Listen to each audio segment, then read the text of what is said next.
Hello and good morning.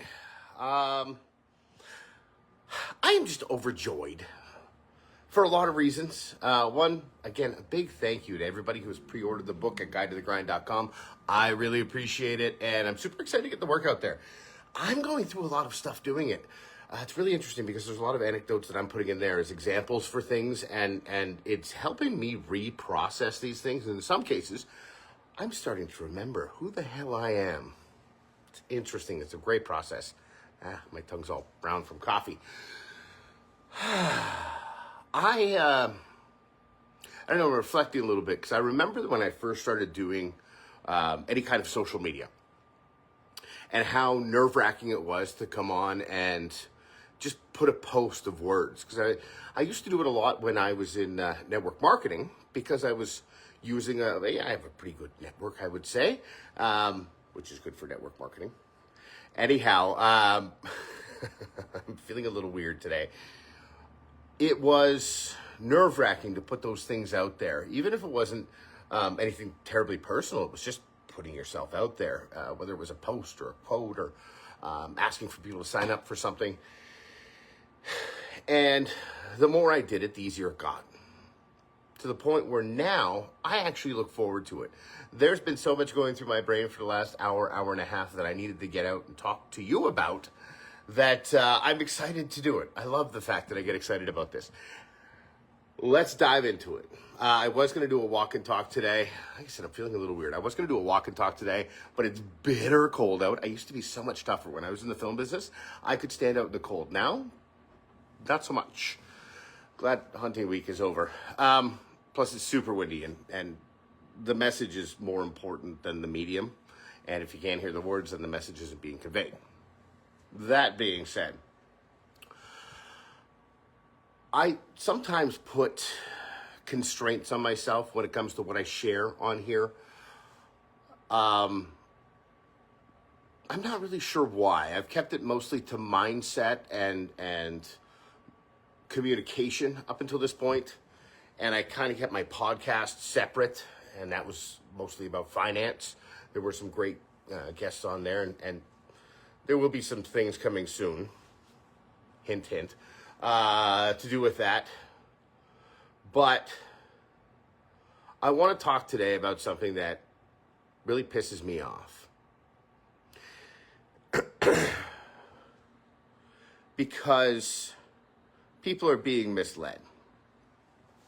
And this is a very unpopular opinion amongst financial people, but I don't sell anything in finance anymore. I'm not saying I can't, I'm not saying I won't, but I'm not bound by any rules of licenses and regulatory bodies and all that stuff. So I'm going to say something that's really been pissing me off for the last little bit that I want you to know because it's important to you.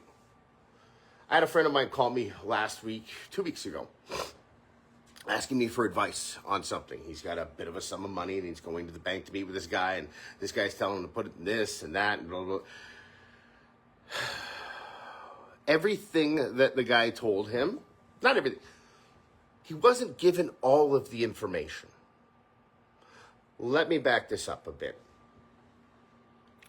I should have done some math on this beforehand just to show you the numbers on this because it's a little bit crazy. But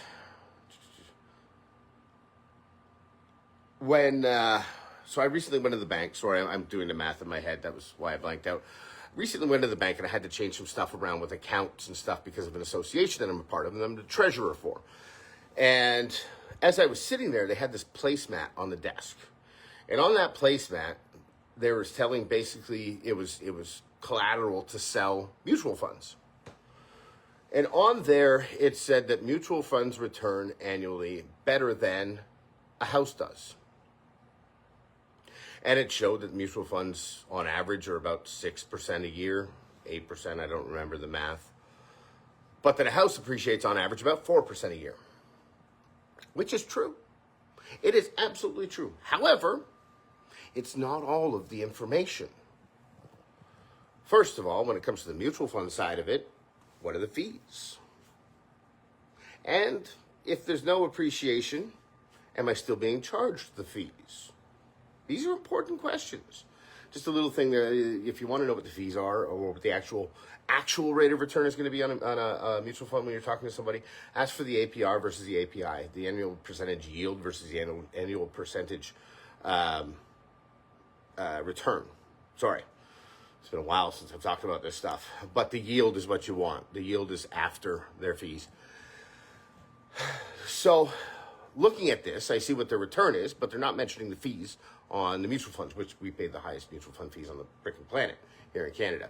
The other side of that is they're talking about the appreciation on the house. So let's say that the house is $500,000. Well, 4% annual on that's like, what, $20,000 of return? Which is good, but it's not 6% on the mutual funds. But here's the thing. Have you actually paid for the house? Or have you, like most people, put down a down payment and you're paying off the rest of the house? So if you put down 5% on that house, you're actually earning a 4% return on the $500,000, the value of the home. But your real rate of return that's happening on the money you invested, which is the $25,000 plus whatever fees, all that stuff. There's other math, I get it. But your actual rate of return is like $20,000 on $25,000. That's closer to 100% than 6% on a mutual fund. Now, there are tax implications. There are fees. There are inflation. There's other numbers that go in here. But just looking at a cash-on-cash return, the information placed on that placemat in the bank's office is misleading. It's lying by omission. And that's the stuff that pisses me off. You know, my friend was asking me if he should put his money in a GIC or do something else. And obviously, I'm not going to tell him exactly what he should do. I just tell him what I would do in that position. And I said, look, the first thing I do is put it in a TFSA. The problem is people think that TFSAs are investments, and they're not. They're bank accounts. They're bank accounts with tax strategies. That's it. A TFSA allows you to invest that money and not have to pay any tax on the investment. A self-directed TFSA allows you to go out and pick your own investments. You can go invest it in stocks and bonds and ETFs and whatever you want to invest it in. But everything you make inside of that bank account is tax-free. It's not explained well to people. This is the problem. Now, RSP, totally different thing. And in my opinion, unless it's being matched by an employer, not really worth investing in because your money is locked up. You get charged for using it. If you die, you lose half of it unless it's going to your spouse. There's just all sorts of negatives around it. GICs are a whole different thing. But I don't want to get into too much of it in one day. The big thing for me is, if you don't know, educate yourself. Obviously, you can go on Spotify and find all sorts of, or YouTube or whatever, and find all sorts of Guide to the Grind episodes. But go educate yourself on what mutual funds are, because that's the number one thing that people invest in. But how much money does the bank actually have in mutual funds? Or is it just yours? It's a good question to ask. And what do they invest in? Because if they invest in something, shouldn't you be doing that? Anyhow, I've ranted enough. I've ranted enough today, and whoever gave me that or that heart, I appreciate it. I think it's probably Carolyn because I can see you're watching. Look out for yourself. In these financial times, there are a lot of things that can really deplete your wealth that we're just not aware of. And it's not even scams. It's just that, morning, Carolyn. It's not just scammers out there. It's everything. If you're not educated, don't invest. Know what you're doing before you put your money somewhere, because it's too damn hard to make. Especially when you look at the Hawk Tua girl meme coin scandal, the pump and dump that they put up last week. Stuff's crazy out there.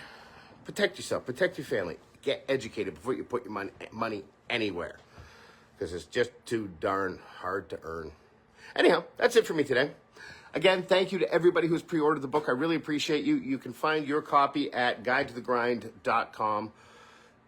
Do me a favor. Like, share, comment, subscribe. All those things really help me get these messages out there. I'm trying to do something here, and your support really means the world to me. I appreciate you. That's it for me today. Until tomorrow, know that I love you, and I'll see you soon.